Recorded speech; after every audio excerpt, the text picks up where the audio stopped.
నమస్తే అండి. ఈరోజు మనం తోటకూరతో కర్రీ చేసుకుందామండి. ముందు ఆయిల్ పెట్టుకున్నానండి. తర్వాత పోపు దినుసులు వేసుకుంటున్నానండి. పచ్చెనపప్పు, ఆవాలు, జీలకర్ర.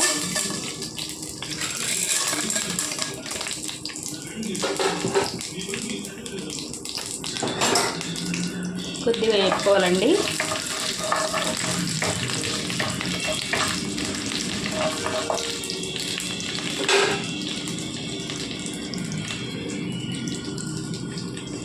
ఇప్పుడు కొద్దిగా ఎండుమిరపకాయలండి 4-5 వేసుకున్నానండి నేను. ఎండుమిర్చి, కరివేపాకండి,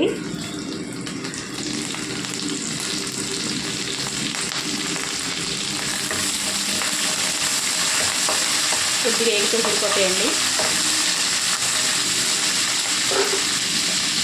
2 కట్టల తోటకూర అండి, 2 ఉల్లిపాయలండి, 5 పచ్చిమిర్చి అండి,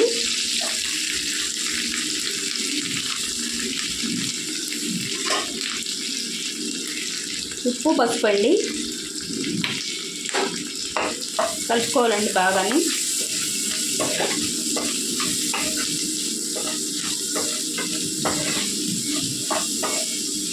తోటకూర మా ఆరోగ్యానికి చాలా మంచిదండి.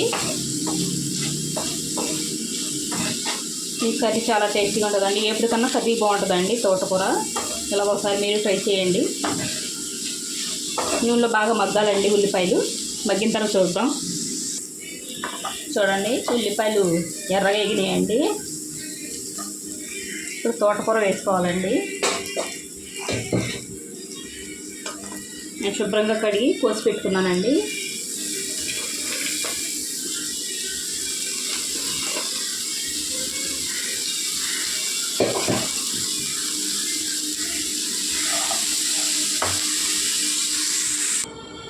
చూడండి, ఉల్లిపాయలన్నీ కలిసేలా కలుపుకోవాలండి.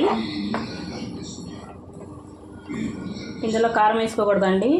ఎండుమిర్చిని, పచ్చిమిర్చి కారమే సరిపోద్దండి. ఇలాగే టేస్టీగా ఉంటుందండి. ఒకసారి మీరు ట్రై చేయండి. ఇది కర్రీ కాబట్టి కొద్దిగా నీళ్ళు వేసుకోవాలండి.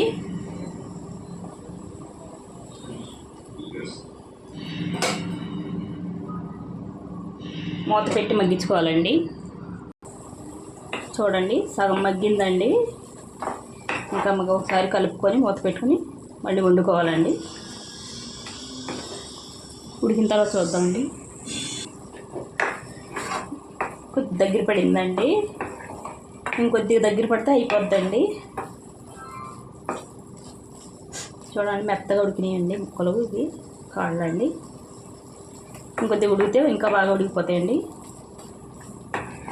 బాగా ఉడికిన తర్వాత చూద్దామండి. చూడండి, దగ్గర పడిపోయిందండి.